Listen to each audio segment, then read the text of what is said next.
The more that I prepared, the better I felt because I was taking control of the things that I could control.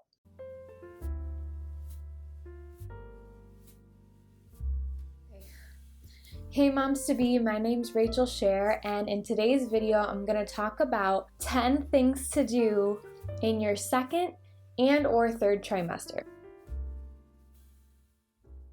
So if you're anything like me, as a first-time mom, I had a lot of anxiety going into my pregnancy, and for me, the more that I prepared, the better I felt because I was taking control of the things that I could control, right? I could plan ahead and I could prepare and I could do everything in my power to make sure that things go as smoothly as possible. Without further ado, let's dive in. Number one, create a birth plan. So, what's a birth plan? A birth plan is essentially a 8.5 by 11 piece of paper that talks about everything that you would like to happen during labor and delivery.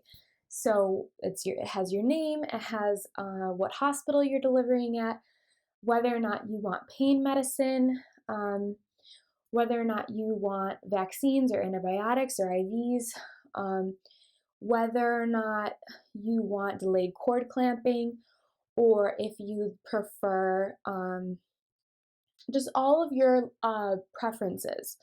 And what that will help you do, or at least it helped me do, was start learning about the different aspects of labor and delivery in a way that was less intimidating. Because I went in saying, okay, I really don't know anything about this, so let me learn. Let me learn about vaginal versus C-section. Let me learn about epidural versus unmedicated. Let me learn about vaccine versus no vaccine, or antibiotics and no antibiotics. And that education helped me put together a list that I could then take to my doctor and say, these are my preferences. Here is what, and I also was able to discuss it with my partner.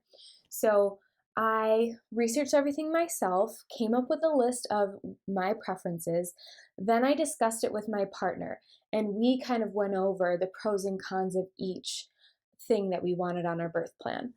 And then from there, I was able to take it to my doctor, ask a lot of informed questions, and feel confident that my doctor understood my preferences and was able to explain things to me that I didn't quite understand. So things like forceps versus vacuum extraction, and the scenarios in when that might be necessary.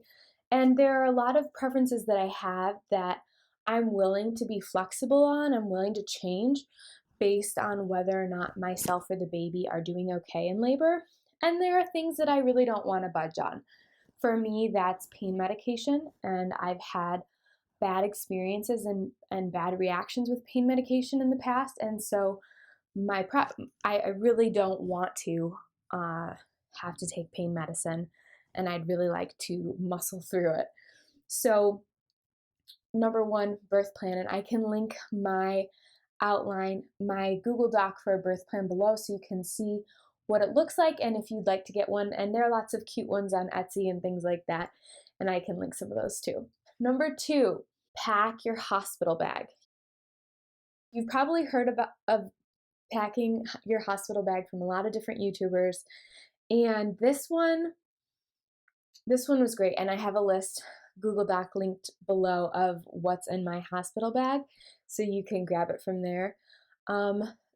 Again, this really helped me figure out what I need, what I don't need, and help me just feel a lot more prepared for labor and delivery. And I had all of this done in the second trimester, but not everybody needs to have it done in the second trimester. I think that a lot of people are comfortable having their hospital bag packed in the third trimester, and that was just me. What's in your hospital bag? You're gonna want the essentials like a nursing bra. You probably won't need underwear, frankly. I hear that they provide adult diapers at the hospital. Some do, some don't. I just packed some in case. Pillows, blankets, things that make you more comfortable, like a book, or maybe you download your favorite podcasts or have a YouTube playlist queued up for labor. Oh, slippers are a big one.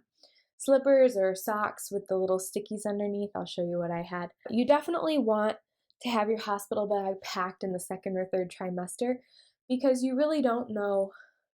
I've heard so many stories of people going into premature labor, and I wanted to be prepared if that happened to me.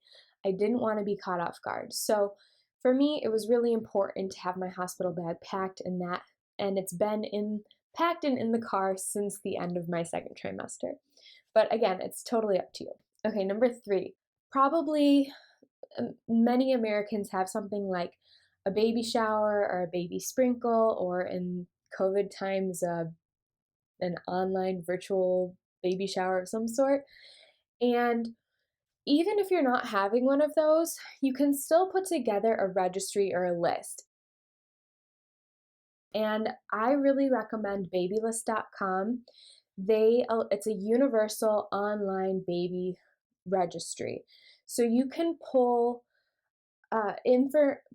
different baby items from all over the internet to put on your registry. You actually can put an extension on your browser.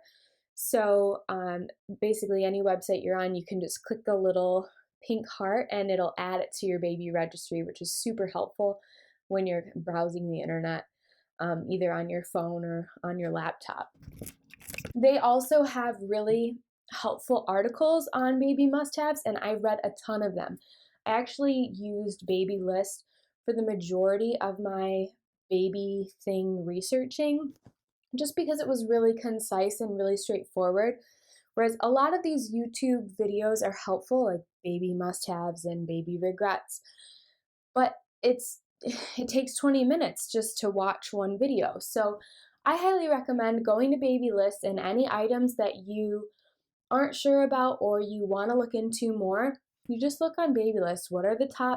They have lists on what are the top car seats, what are the top strollers, what are the top baby bottles and things that they recommend.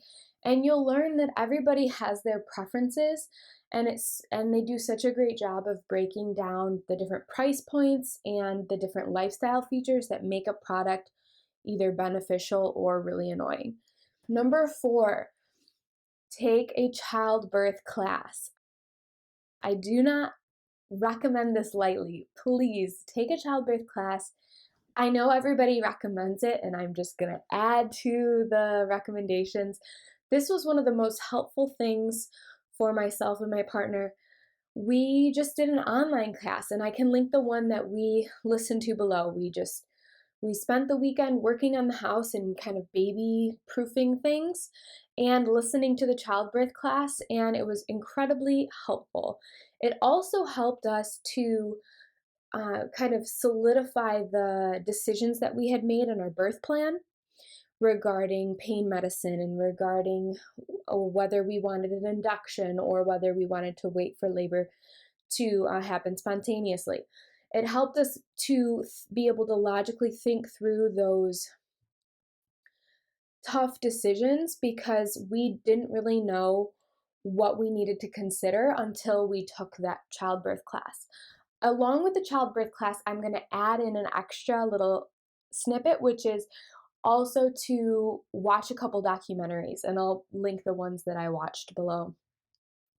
This really, same with the childbirth class, the more education we got about what can go right and what can go wrong in a birth, the better informed we were to make these, I would say, tough choices. There are a lot of really great stories and there are a lot of horror stories. I wanted to have kind of the spectrum of good and bad so that we understand, well, if everything's going really well, these are the decisions we're going to make.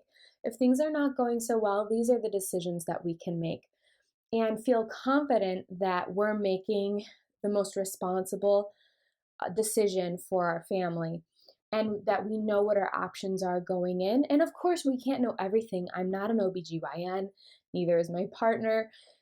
And there will, of course, be things that we don't know that we can't anticipate, but at least with a documentary, we were able to see the good and the bad and judge for ourselves what decisions we want to make in those critical moments, which is really important for me to have peace of mind and feel like a responsible mother. Number 5, and I kind of already touched on this, now's the time to have a baby shower. End of second trimester, beginning of third trimester, doesn't really matter when. Everyone has their preferences depending on how they're feeling. A lot of women feel better in their second trimester as opposed to their third. I would say I definitely did. I'm now 37 weeks and I'm starting to slow down just in terms of my energy levels. But overall, so I had mine at the end of my second trimester. Baby showers are just a really great way, or a baby sprinkle, or just something to celebrate. It doesn't have to be this huge hoopla like a lot of people make it online.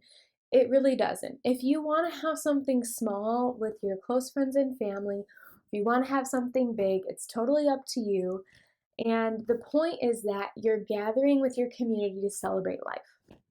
Originally, I did not want to have a baby shower.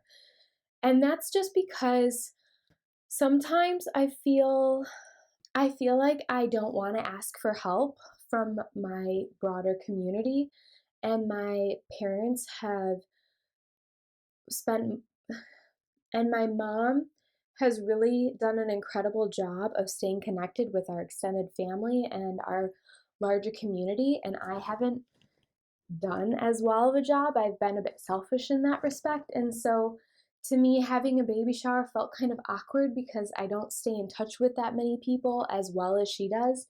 So I felt kind of undeserving. Like, why would these people who, yes, they're my cousins and the cousins of cousins, why would they come to celebrate my child? But the reality is that people want to celebrate life. They want something to look forward to. And by not having a celebration, you're kind of robbing your community of that opportunity to celebrate. What I realized is that at the baby shower, I was so overwhelmed with gratitude and love for my community, just for them showing up, especially during these weird times that we're in. I felt like this was a celebration that people needed just to feel normal again and to be able to socialize again. And there was a lot of cheer and joy at the event, and I loved it and I really enjoyed it. And I think a lot of my family and friends did as well. Everyone seemed to be having a good time. And we just hosted it. My mom and dad hosted it for me. And it was just really low key and casual, and we had food and not really many games, and just hung out together. And that's what I wanted. Some people want something more formal. Maybe you want it at an event, at a venue or something like that. But I wanted people to be able to mingle and just kind of move about and have a lot less social anxiety, because that's something that is challenging for me when I go to baby showers or bridal showers. I feel a lot of anxiety being stuck to a table and only being able to talk to the person on my right and the person on my left. So for me, having it at a home just allows for a lot more social lubrication and a lot more peace. And that's kind of what I'm striving for. Anyhow, baby shower. Have yourself a baby shower. Keep it low key, keep it formal, do it however it feels comfortable for you. Number 6. Now, this is something I hadn't even thought about until I read an article from Babylist, which is you need to choose your baby's doctor. I know it seems like a no-brainer, but it's not something that's top of mind that you think about when it's just not top of mind. Yet you have to choose your baby's doctor and figure out insurance for your baby. So for me, I can get insurance through my insurance. My baby can be attached to my insurance, and I'm gonna have the same doctor that I'm going to now. I'm gonna bring my baby to when she's born. So that was a pretty easy decision for me, but it might be something for you where you need to do a little bit more research. Maybe you're not happy with the doctor that you're seeing right now, or maybe you're I don't know, for whatever reason you want to go somewhere, maybe you've been going somewhere that's a little bit further away from you, like my doctor is about 30 minutes away. And when you have your baby, you realize you want to go somewhere closer that's only 10 minutes away because you don't want them in the car for very long. Just something to consider. Your insurance probably has some sort of rules, so call them and find out when and how you can change your primary care provider because that's very important. For me, I think I had 30 days to change my primary care provider. Once I chose my insurance, I only had 30 days to change my primary care provider. So definitely call your insurance and find out when your baby is born or when you need to make a decision about the primary care provider. Number 7, and this is very important. You need to learn, and I can't believe I have to say this, how to keep your baby alive. And I'm gonna kind of break down what that means. Okay, what do I mean by how to keep your baby alive? Things you think about, but you don't really think about. How to feed them, how to breastfeed properly, how to help them sleep better, and what kind of schedule to put them on, or how does that even work? And the third one would be, what to do when they're sick and when to call the doctor. So I spent a significant amount of time just reading articles online about these things, but I didn't realize I needed to kind of write down my notes. Okay, how do I get a good latch? How do I make sure my baby's getting enough food? How do I make sure that they're sleeping well? What are the things I need to look out for when they're sleeping or when they're breastfeeding? What should I be concerned about? There are so many freaking questions about how to keep your baby alive. Oh my gosh, I was on Google for a long, long time. There are things that happen that you would never guess happen to a newborn until you talk to a mom and she's like, oh yeah, this happened to me and I totally freaked out. For example, apparently babies can be choking up their amniotic fluid in the first couple of weeks after birth.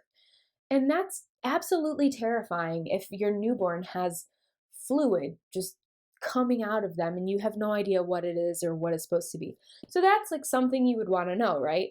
But I would just recommend reading a few articles about breastfeeding, about sleeping, and about what to do when your baby's sick or what kind of things to look out for, just so that you have the basics down. So when they get here, you're a little less confused. Number 8, this one's a little take it or leave it. So some people, this is kind of a traditional thing, have a birth announcement, and some people want to send those in the mail, and some people want to just put them on social media, or some people want to do both. I would recommend preparing that before the baby's born, just so at least, the design that you want and the baby's name if you have the baby's name, and then you can fill in, how much they weigh and what time they were born and those things, and then order it once the baby's born. But just having it kind of prepared or having your social media graphic already prepared, I don't know, it's just an extra step. It's an extra thing that you just might want to have done so you just don't have to think about it. And when the baby's born, you just upload those details and then post it. But it might be something where you're so excited after your baby's born that you just do it anyways because you can't wait to tell everybody. So it's prepare it ahead of time. Don't prepare it ahead of time. That one, take it or leave it. Number 9, you definitely want to do this one, which is to wash the baby's clothes and toys before they're here. Blankets, any onesies and things, at least for the first 3 months. I just wanted everything to be done so that way when she comes home, I have a clean play mat for her. I have, so she can start doing her tummy time, which will help her neck muscles develop and her back muscles develop. And I have the bed ready, I have her blankets ready, her onesies ready. Everything that she's gonna need in the first 1 to 3 months of life is already prepared in the 3rd trimester. And so that way, when she's here, I can just focus on her. And on the little bit of off time that I get, I'll either be, sleeping, taking care of the house, taking care of business, and also reading up about how to prepare for the next for 3 to 6 months. I'm sure that everyone has their own opinion and own way of doing this, but for me, staying 3 months ahead of time gives me the peace of mind, helps me feel prepared, like I'm being responsible. So you do what works for you. I'm just telling you the way that I'm doing it. Lastly, number 10, shop for yourself. What do I mean by that? Nursing bras, panties, or depends, nursing clothes, a grocery list, already prepared ahead of time. So you don't want to forget to shop for yourself and to take care of yourself, especially postpartum. From some of the articles I had read, women postpartum have a really hard time feeling sexy and feeling, well, yeah, when you're wearing an adult diaper, it's hard to feel sexy. So I did a couple of things to, I shopped for a couple of things to just make myself feel better and comfortable, but also that were really functional. So I made sure that the nursing bras that I chose were mostly cotton and did not have an underwire, and that they had a little bit of lace. And I'll link the ones that I chose below. They're 90% cotton, 10% spandex, and the idea about no underwire has to do with your milk ducts and not wanting them to get clogged. And I also wanted something a little lacy, but not too much. Very supportive because I'm a pretty curvy woman and I needed a lot of support and coverage. I think the brand is called Gratlin. I highly recommend them, and I'm hoping that they'll last me for at least the next year. They're at a pretty decent price point, I think between $20 and $25, and they come in a really good variety of sizes. That's on nursing bras. Regarding panties, I've read a couple of things. Number one, get yourself some really comfortable yet sexy panties. Number two, don't bother with panties because you're going to be bleeding for 6 weeks. And I was like, what do you mean I'm going to be bleeding for 6 weeks? What? So I don't know. The length of time that women bleed postpartum really varies, and I have no idea what it varies on. But I'm just expecting to be bleeding and uncomfortable for about 6 weeks after giving birth. So I went ahead and bought myself some adult diapers for the first time, and I just got the cutest kind that I could find. But you know what? It is what it is. I have adult diapers already, and I also bought myself some just black, comfy, hipster. I didn't want granny panties, okay? They don't make me feel cute. They don't make me feel good. They don't make me feel like myself. So to me, the closest thing to granny panties would be hipsters. I got hipsters with a little bit of lace on the top and a bow, and a little lace around the bottom, and then everything else is like a cotton and synthetic blend. A lot of people recommend freezing meals. My partner and I, we don't like frozen meals. We need something new for dinner every single day. So what I've done is I've created a grocery list on Amazon that I just saved to Alexa, like Alexa lists. So when I'm going into labor, depending on how our fridge looks, I know the things that we get pretty much every week. I just pick them out online. I have the grocery list prepared, and we're just going to get the groceries sent to us. And I have pretty basic recipes planned, instant pot recipes. Most all of my recipes are meat, rice or potatoes, and then steam some veggies. That's our lunch, that's our dinner, and then we do something different for, obviously we have veggies and fruit for snacks, and then we do some sort of an oatmeal fruit scenario for breakfast. Very, very simple. I have simplified our lives in terms of meals so we both know what to expect, and I know we have a really good routine with our food, so I don't feel stressed about making dinner like a lot of people seem to be, but that's because I don't put the pressure on myself to cook something new all the time and make it in the oven and try lots of different techniques. Some people might need more variety, and that's okay. But my partner and I make it something different. It's just slightly different every day, but it's a formula that works for us. And if you guys are interested in learning more about the recipes and things that I make, just let me know in the comments. Those are my top 10 recommendations of things to do in your second and third trimester so that you feel more peace of mind and more prepared for your little bundle of joy to come. I wish you so much love and success with your family. If you're a first-time mom, comment. If you like this video, like and subscribe. It really helps me out. And I would love to see you back for my next video. And I hope you have a wonderful day. See ya.